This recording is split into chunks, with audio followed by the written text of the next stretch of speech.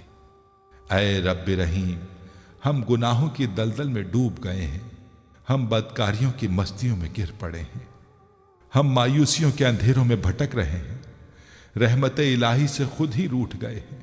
اے اللہ ہم ندامت کے آنسوؤں سے ناآشنا ہیں، ہم ایک سچی توبہ کے طلبگار ہیں۔ اے اللہ پاک اپنی رحمت سے ہمیں وہ سچی توبہ عطا فرما۔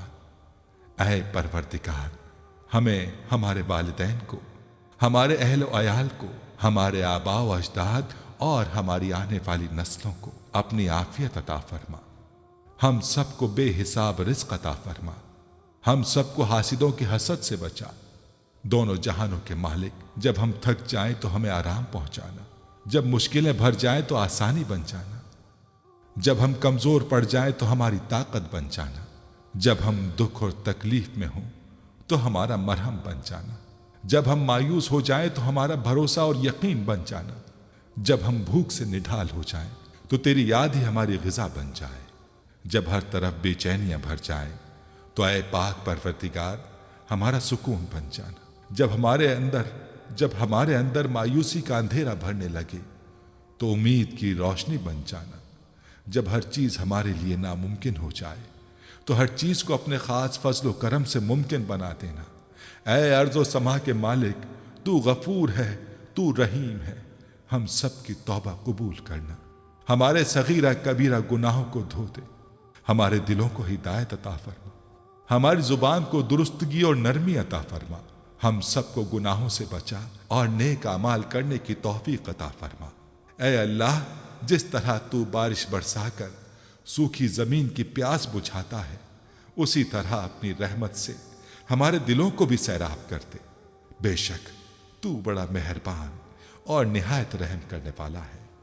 اے پروردگار ہم سب کو ہر اس نعمت سے سرفراز فرما جس میں ہمارے لیے خیر و برکت ہو، عزت و وقار ہو، راحت و سکون ہو، صحت اور تندرستی ہو، ترقی ہو، خوشحالی ہو اور دنیا اور آخرت کی بھلائی ہو۔ اے ہمارے اللہ ہماری زندگیوں کو محبت کا عنوان بنا دے کہ ہم سب سے زیادہ تجھ سے محبت کریں، تجھ کو فوقیت دیں، تیری عبادت کریں، تیرا حکم مانیں، تیرے بتائے ہوئے رستے پر چلتے رہیں یہاں تک کہ ہماری زندگی تمام ہو جائے اور تو ہمیں اپنے نور سے ڈھانپ لے، وہ نور جو ہمارے سینے کو منور کر دے، وہ نور جو قبر کو روشن کر دے، وہ نور جو پل صراط پر روشنی بن جائے۔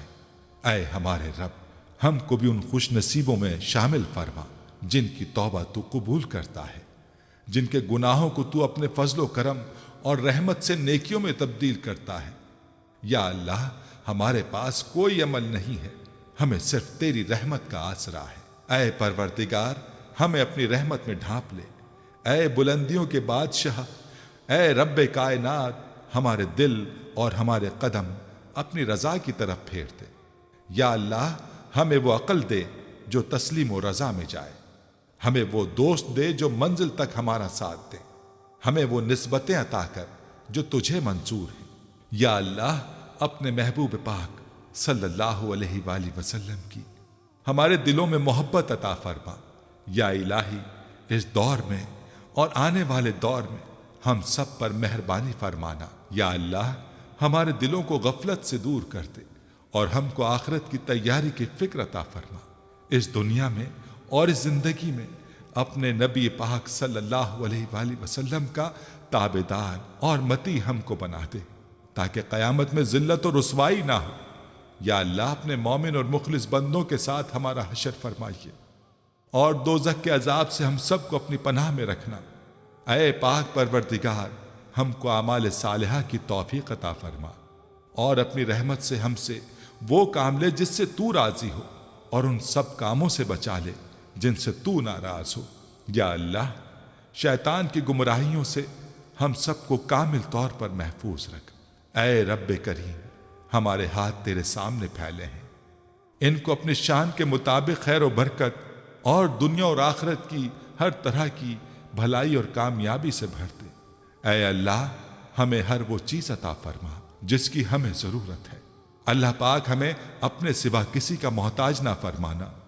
اے بہت بڑی شان والے ہمیں باعزت اور بہترین صحت کے ساتھ عمر طویل عطا فرمانا اور ہمیشہ اپنے حفظ و امان میں رکھنا۔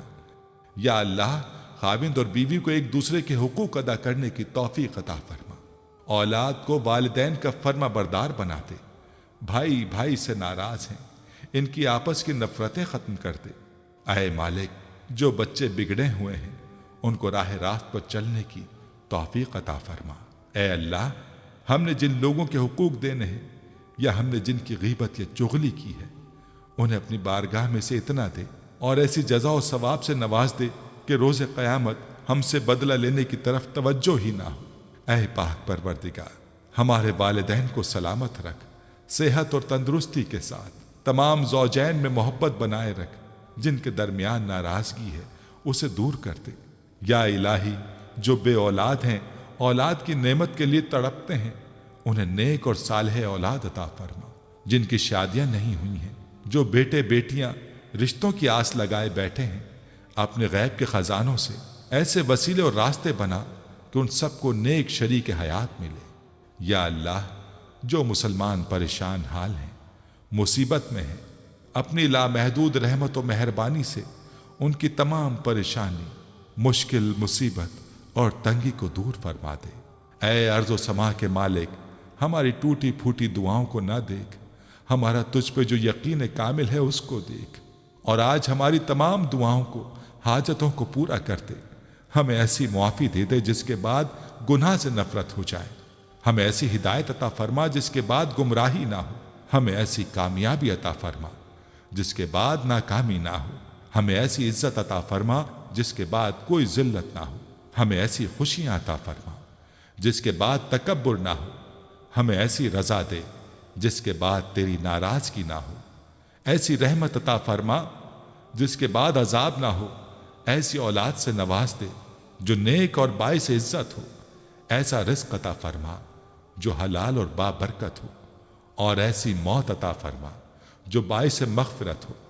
اے اللہ ہماری مغفرت فرما دے، ہمارے ماں باپ کی مغفرت فرما دے۔